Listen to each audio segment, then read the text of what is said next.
Halo, halo, halo, halo. Balik lagi bersama saya Sani Ruswandi tentunya.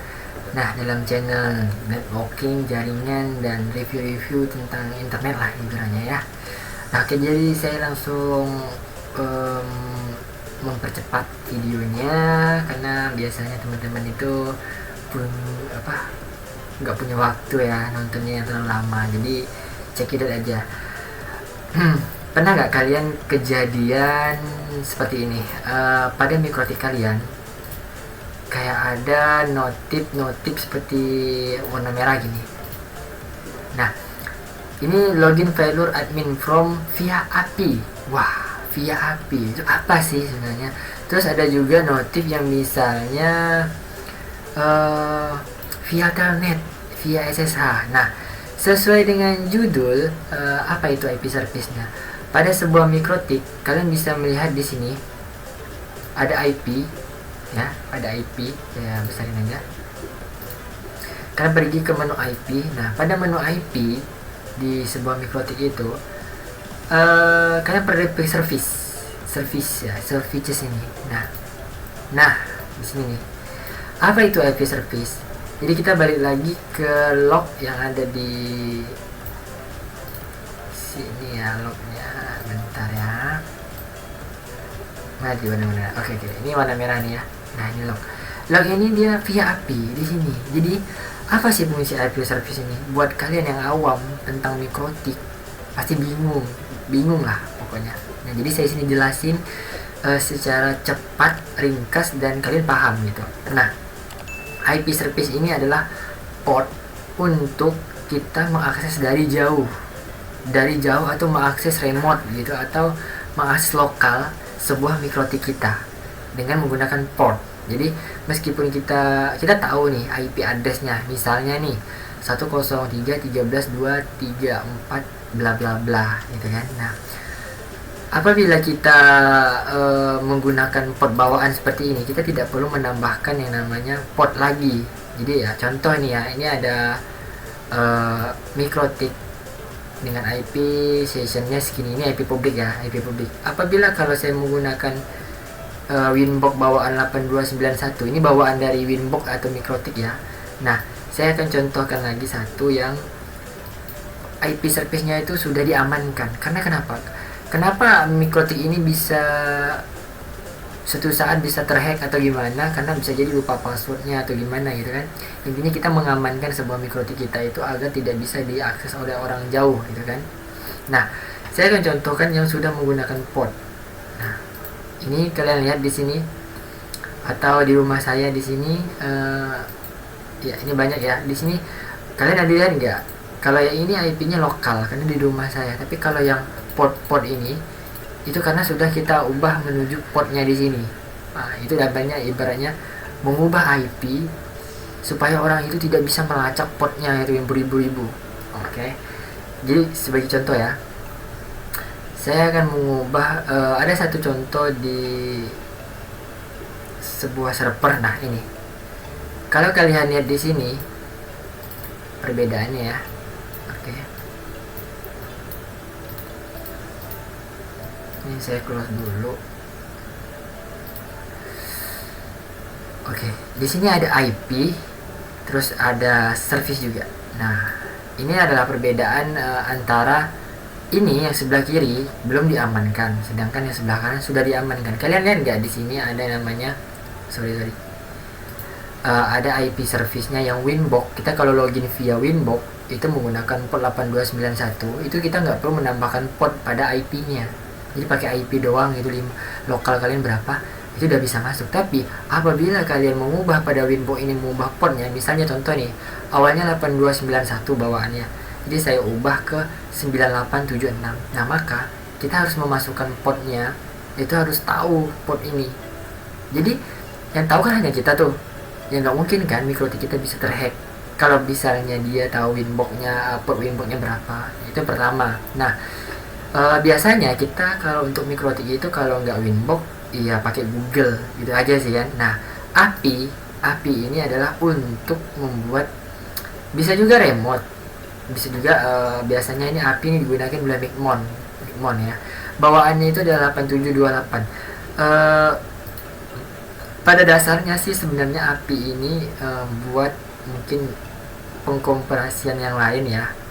Nah, teman-teman, di sini ada kelihatan baru masuk via telnet. Ini hack ya, ini hack banget ini. Ini IP-nya 103 ya, kayak contoh ini. Di sini ada IP 103.17 via telnet. Wah, ini bade. Oke, di sini saya screenshot dulu buat bahan perbandingan ya.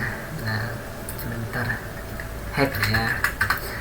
Terus sementara ini banyak sekali ya yang mau mengakses mikrotik ini karena memang ini IP public ya, IP publiknya ini ya. Nah, jadi memang saya sengaja aktifin. Oke, kita cek dulu nih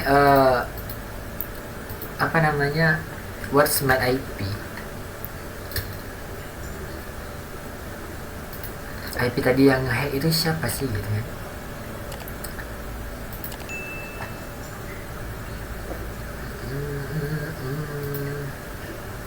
Di sini kita cari ya. Sorry.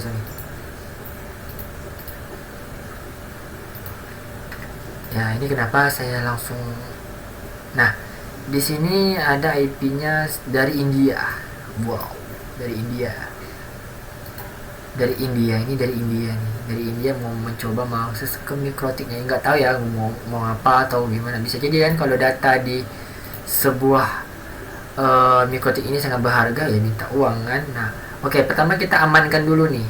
Nah, ini kan bawaannya kan 8291 ya. Tapi kebanyakan orang akses itu via telnet, SSH sama FTP sih. Kalau yang API ini jarang sekali, kecuali Micmon ya, Micmon dan Micmotam itu untuk bervoucher. Oke, telnetnya kita disable aja. Karena memang kalau kalian mau akses mikrotik kalian via telnet, kalian ubah aja portnya yang tadi ini bawaannya ini. Misalnya 23 kalian ubah aja ke 40, 46 berapa aja, yang penting kalian tahu.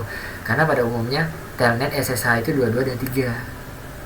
Nah, sekarang notifnya udah kembali apa namanya, normal, tidak ada lagi lock dan tidak ada lagi masuk karena memang sudah kita amankan. Nah, sekarang SSH kita amanin, matiin aja.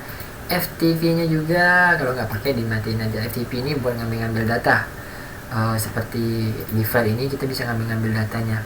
Tetapi pada umumnya sekarang tuh udah simple sih, tinggal geser-geser aja kan. Nah, kenapa saya amankan seperti ini ya? Kalian lihat sendiri, dia ada login ya, user, admin, user, root, user, submod. Oh, itu dicobanya semua. Jadi kalau misalnya nggak diganti usernya, habis dah. Nah, di sini saya usahain buat kalian jangan menggunakan user admin. Passwordnya boleh sih admin, tapi passwordnya panjang-panjang gitu kan. Tapi diusahain atasnya diganti, username-nya diganti, passwordnya diganti. Itu yang penting ya. Oke, sekarang kita udah ngamanin yang namanya IP Secret List dari ancaman hacker gitu. Ini aman. Kenapa banyak teman-teman di luar kok bisa ya mikrotikku terhack gini ada yang masuk ya? Karena memang portnya nggak kalian ganti. Seharusnya kalian ganti dan hanya kalian yang bisa tahu. Nah, kalaupun kalian nggak bisa ganti, ya contoh ini. Di sini ada portnya 8090. Jadi seketika kita mau masuk ke IP lokal itu, contoh ya, 192.168.50.1. Ini adalah IP lokal saya di sini. Saya nggak bakalan bisa masuk karena portnya udah saya ganti. Port www ya, www itu Google ya ibaratnya. Jadi di sini ini www itu fungsinya kita login via www, via Google gitu, via Google, via browser ya. Tapi karena di sini udah saya ganti portnya, jadi saya tinggal tambahkan aja 8090. Dan ini bebas, kalian mau nambah berapa, sekian itu. Yang penting kalian tahu saja. Nah, tapi ingat ya, saat kalian mengubah itu pastiin kalian punya data backup sebelumnya. Karena kalau salah setting itu tinggal backup aja kan. Nah, oke. Kalian lihat, jadi di sini tuh kita ganti portnya berubah menjadi 8090 dari IP lokal. Nah, biasanya kalau punya kalian yang masih baru-baru ya, itu pasti dapat masuk ke IP lokal udah bisa diakses mikrotiknya. Nah, di sini sebentar, kita langsung apa ya namanya, ini kan sharing ya, pengalaman ya.